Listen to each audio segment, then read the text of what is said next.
সাবেক এক প্রধানমন্ত্রীকে মাঝ রাস্তায় আটকে দিয়ে চরম অধ্যত্ব দেখিয়েছিলেন এক সাধারণ নারী পুলিশ কর্মকর্তা। প্রোটোকলে তোয়াক্কা না করে রীতিমতো অপমান করেছিলেন তাকে। আর সেই বেয়াদবির পুরস্কার হিসেবে তিনি পেয়েছিলেন গোটা একটি জেলার রাজত্ব। ক্ষমতার অন্ধ মোহে তিনি ভুলে গিয়েছিলেন আইনের কথা। পুলিশের সর্বোচ্চ বসের সাথে হাত মিলিয়ে গড়ে তুলেছিলেন হাজার হাজার কোটি টাকার দুর্নীতির এক বিশাল সাম্রাজ্য। নিরীহ কৃষকের জমি কেড়ে নেয়া, সরকারি টাকায় নিজস্ব পেটুয়া বাহিনী পালা কি করেননি তিনি। তারা ভেবেছিলেন এই ক্ষমতার দাপট হয়তো কোনোদিন শেষ হবে না, কিন্তু ছাত্র জনতার এক গণ অভ্যুত্থান তাসের ঘরের মতো গুঁড়িয়ে দিয়েছে তাদের সেই অহংকারের প্রাসাদ। কে সেই নারী পুলিশ কর্মকর্তা? কিভাবে তিনি পুলিশের শীর্ষ বসের ক্রাইম পার্টনার হয়ে উঠলেন? আর আজ কোথায় লুকিয়ে আছেন ক্ষমতার দম্ভ দেখানো সেই প্রতাপশালী নারী? সময়টা 2013 সালের 29 ডিসেম্বর। ঢাকার গুলশানের ফিরোজা ভবনের সামনের দৃশ্যপট ছিল রীতিমতো রুদ্ধশ্বাস এবং উত্তেজনাকর। আড়াআড়ি করে রাখা সারি সারি বালুর ট্রাক দিয়ে তৈরি করা হয়েছিল এক কৃত্রিম অবরোধ।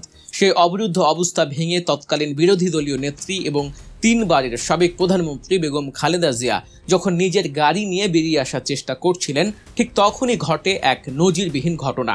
প্রোটোকলের সমস্ত নিয়ম নীতি ও সৌজন্যে তোয়াক্কা না করে চরম অধ্যত্ব নিয়ে তার পথ আটকে দাঁড়ান এক নারী পুলিশ কর্মকর্তা। বেগম জিয়াকে তুচ্ছ তাচ্ছিল্য করা এবং তাকে জনসম্মুখে অপদস্থ করার এক সুনির্দিষ্ট ব্লুপ্রিন্ট নিয়েই যেন সেখানে হাজির হয়েছিলেন তিনি। ক্ষমতার সেই অন্ধ দম্ভ দেখে বিরক্ত ও ক্ষুব্ধ বেগম খালেদা জিয়া সেদিন ওই পুলিশ কর্মকর্তাদের উদ্দেশ্যে একটি ঐতিহাসিক বাক্য উচ্চারণ করেছিলেন। দেশ কোথায়? গোপালী? গোপালগঞ্জের নামই বদলে যাবে। সেদিন সাবেক প্রধানমন্ত্রীর সাথে এমন ধৃষ্টতা দেখানো সেই পুলিশ কর্মকর্তা আর কেউ নন, তিনি ছিলেন বাংলাদেশের পুলিশের অন্যতম বিতর্কিত এবং ক্ষমতার কেন্দ্রবিন্দুতে থাকা আয়েশা সিদ্দিকা। শেখ হাসিনার প্রতি কতটা অন্ধ অনুগত এবং বিশ্বস্ত হলে সরাসরি গোপালগঞ্জের এসপি হওয়া যায় তা সাধারণ রাজনৈতিক বিশ্লেষণেও খুব সহজেই অনুমেয়। শুধু এসপি পদই নয়, পুরো কর্মজীবনে পদোন্নতি আর মেডেলের বৃষ্টি ঝরেছে তার উপর। পুলিশের যে কোনো পদকের তালিকা মানেই সেখানে আয়েশা সিদ্দিকার নাম ছিল অবধারিত। তার ক্ষমতার পারদ কতটা উপরে ছিল তার একটা বড় প্রমাণ মেলে 2021 সালে। বাংলাদেশের স্বাধীনতার সুবর্ণ জয়ন্তীতে ভারতের প্রধানমন্ত্রী নরেন্দ্র মোদী যখন গোপালগঞ্জের ওরাকান্দি ঠাকুর বাড়িতে মতুয়া সম্প্রদায়ের তীর্থস্থান সফরে আসেন, তখন দেশ জুড়ে চলছিল মোদী বিরোধী প্রবল বিক্ষোভ।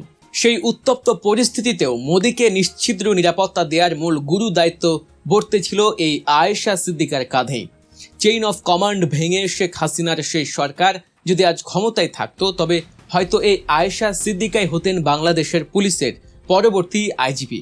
কিন্তু ক্ষমতার তাসের ঘর যে কত দ্রুত ভেঙে পড়তে পারে 2024 সালের জুলাই আগস্টের ছাত্র জনতার মহাবিপ্লব তার সবচেয়ে বড় প্রমাণ। আয়েশা সিদ্দিকার এই রকেট গতির উত্থানের নৈপথ্যে শুধু শেখ হাসিনার আশীর্বাদই ছিল না, এর পেছনে ছিল দুবাইয়ে গ্রেফতার হওয়া পুলিশের সাবেক কুখ্যাত আইজিপি বেনজির আহমেদের সাথে তার এক গভীর এবং অন্ধকার সখ্যতা।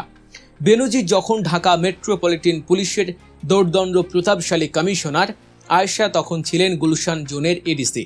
পরবর্তীতে পদোন্নতি পেয়ে এডিশনাল এসপি হিসেবে ডিএমপিতে পোস্টিং হলে বেনজির নিজের স্বার্থ সিদ্ধির জন্য তাকে আবারও গুলশানের এডিসি করে নিয়ে আসেন। এরপর বেনজির যখন আইজিপি চেয়ারে বসেন, ঠিক তখনই তার সরাসরি হস্তক্ষেপে আয়েশাকে বানানো হয় গোপালগঞ্জের এসপি।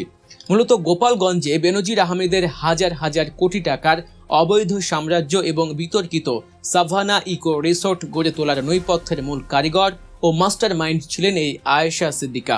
বেনজিরের লোকজন যখন আকাশে অত্যাধুনিক ড্রোন উড়িয়ে সাধারণ নিরীহ কৃষকের উর্বর জমি চিহ্নিত করত, আয়েশা তখন তার পুলিশি ক্ষমতার চরম অপব্যবহার করে ভয়ভীতি দেখিয়ে সেই জমিগুলো জোরপূর্বক বেনজিরের নামে লিখে নিতেন।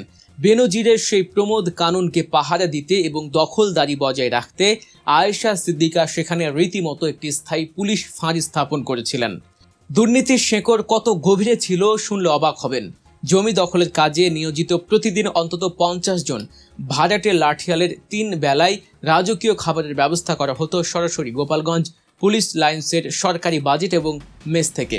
এর পাশাপাশি নানান সাজানো জঙ্গি নাটক, ভুয়া এনকাউন্টারের মূল হোতা হিসেবেও আয়েশা সিদ্দিকার বিরুদ্ধে তদন্তের ফাইল বছরের পর বছর ধরে চাপা পড়েছিল। ক্ষমতার মোহে অন্ধ এই নারী কর্মকর্তা হয়তো ভেবেছিলেন বেনজির আর হাসিনার এই দুর্ভেদ্য সাম্রাজ্য কোনোদিনই শেষ হবে না। কিন্তু ছাত্র জনতার গণ অভ্যুত্থান এক রাতেই সেই অন্ধকারের প্রাসাদ ধুলোয় মিশিয়ে দিয়েছে। পট পরিবর্তনের পর দেশের নতুন সরকার বিগত স্বৈরাচারের দোসরদের বিরুদ্ধে এক ঐতিহাসিক এবং ইস্পাত কঠিন অবস্থান নিয়েছে। সরকার গঠনের পর থেকে দেশনেত্রী বেগম খালেদা জিয়ার সাথে চরম বেয়াদবি করা এবং মানবাধিকার লঙ্ঘনকারী প্রতিটি পুলিশ কর্মকর্তাকে চিহ্নিত করে শাস্তির আওতায় আনা হচ্ছে। স্বরাষ্ট্র মন্ত্রণালয়ের এক বিশেষ প্রজ্ঞাপনে ডিআইজি এবং অতিরিক্ত ডিআইজি সহ 33 জন ঊর্ধ্বতন পুলিশ কর্মকর্তাকে একযোগে বাধ্যতামূলক অবসরে পাঠানো হয়েছে। 2014 সালের প্রহসনের নির্বাচন এবং 2013 সালে বেগম জিয়াকে অবরুদ্ধ করার অপরাধে পুলিশ সুপার শামসুন নাহার সহ অনেককেই এই ব্ল্যাক লিস্টে রাখা হয়েছে। ক্ষমতার পালা বদলের পর আয়েশা সিদ্দিকা রাজশাহী রেঞ্জ ডিআইজি অফিসে অতিরিক্ত ডিআইজি হিসেবে সংযুক্ত ছিলেন, কিন্তু 2024 সালের 5ই আগস্টের পর থেকেই তিনি কর্মক্ষেত্রে সম্পূর্ণ অনুপস্থিত এবং বর্তমানে পলাতক। আয়েশা সিদ্দিকার এই পতনের সমান্তরালে তার পরম গুরু এবং গডফাদার বেনজির আহমেদের শেষ পরিণতি আজ আরও বেশি ভয়ঙ্কর।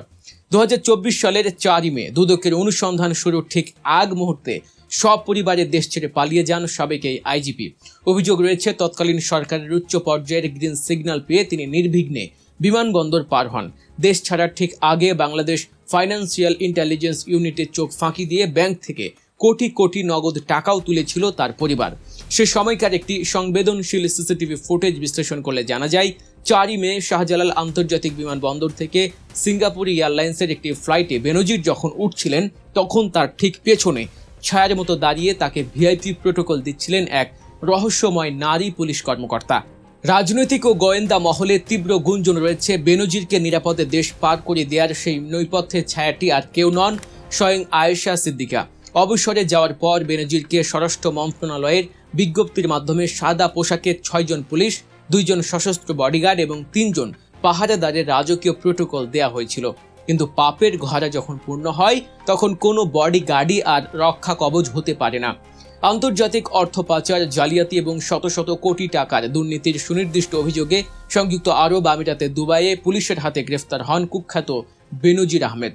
গডফাদার বেনজির দুবাইয়ের কারাগারে বন্দী হলেও তার প্রধান সহযোগী আয়েশা সিদ্দিকার এখনও কোনো হদিস মিলছে না। তিনি কি দেশের ভেতরেই কোনো গোপন বাংকারে ছদ্মবেশে লুকিয়ে আছেন, নাকি বেনজিরের মতোই ভুয়া পাসপোর্ট ব্যবহার করে সীমান্ত পেরিয়ে মধ্যপ্রাচ্যে পালিয়ে গেছেন? তা নিয়ে গোয়েন্দা সংস্থাগুলো এখন চিরুনি অভিযান চালাচ্ছে। দেশের কোটি কোটি মজলুম মানুষের আজ একটাই জোর দাবি, সাধারণ করদাতার টাকায় কেনা অস্ত্র আর ইউনিফর্ম পরে দেশের সাবেক প্রধানমন্ত্রীর সাথে বেয়াদবি করার ধৃষ্টতা দেখানো এবং লাঠিয়া লেলিয়ে দিয়ে গরিবের জমি দখলকারী এই আয়েশা সিদ্দিকাকে কোনোভাবেই ছাড় দেওয়া যাবে না। ইতিমধ্যে সরকারের কড়া নির্দেশে আয়েশা সিদ্দিকার সমস্ত ব্যাংক অ্যাকাউন্ট ফ্রিজ করা হয়েছে এবং তার নামে বেনামে থাকা সমস্ত অবৈধ সম্পত্তি ক্রোক করার প্রক্রিয়া চূড়ান্ত পর্যায়ে রয়েছে। খুব শিগগিরই তার বিরুদ্ধে ইন্টারপোলের মাধ্যমে রেড নোটিশ জারি করার প্রস্তুতি নিচ্ছে স্বরাষ্ট্র মন্ত্রণালয়। কুখ্যাত বেনজিরের পাশাপাশি তার এই ক্রাইম পার্টনার আয়েশা সিদ্দিকাকে টেনে হিচড়ে আদালতের কাঠগড়ায় দাঁড় করিয়ে জেলের অন্ধকার প্রকোষ্ঠে পাঠানোই হবে নতুন স্বাধীন বাংলাদেশের আইনের শাসন এবং প্রকৃত ইনসাফ কায়েমের মূল ভিত্তি।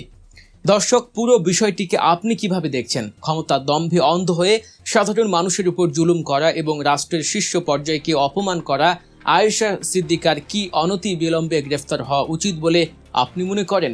আপনার অত্যন্ত মূল্যবান মতামতটি অবশ্যই আমাদের মন্তব্যের ঘরে লিখে জানান। দেশ বিদেশের রাজনীতি ও চাঞ্চল্যকর খবরের বস্তুনিষ্ঠ বিশ্লেষণ সবার আগে পেতে গল্প নিউজ চ্যানেলটি সাবস্ক্রাইব করে বেল আইকনটি বাজিয়ে রাখুন। সত্যের পক্ষে থাকুন, আমাদের সাথেই থাকুন। আল্লাহ হাফেজ।